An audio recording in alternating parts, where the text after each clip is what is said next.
হয়ে থাকে ইনশাআল্লাহ আজিজ মাহবুবদেরকেও আমরা রিয়াজুল জান্নাহ শরীফে নিয়ে যাওয়ার অনুরোধ করেছি। আল্লাহর খাস দয়া মেহরবানি যদি হয় ইনশাআল্লাহ আজিজ আপনাদেরকে নিয়েও রিয়াজুল জান্নাহ নিয়ে যাবো ইনশাআল্লাহ। যাওয়ার আগে আগে আল্লাহ আপনাদের দয়া মেহরবানি হয়ে যাবে ইনশাআল্লাহ। আমরা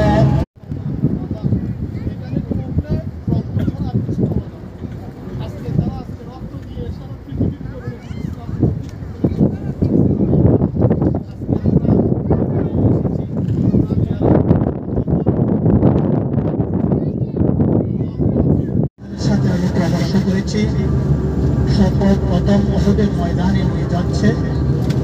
আমরা সর্বপ্রথম উহুদের ময়দান জিয়ারত করব। উহুদের ময়দান অত্যন্ত গুরুত্বপূর্ণ স্পট, জিয়ারতের স্থান।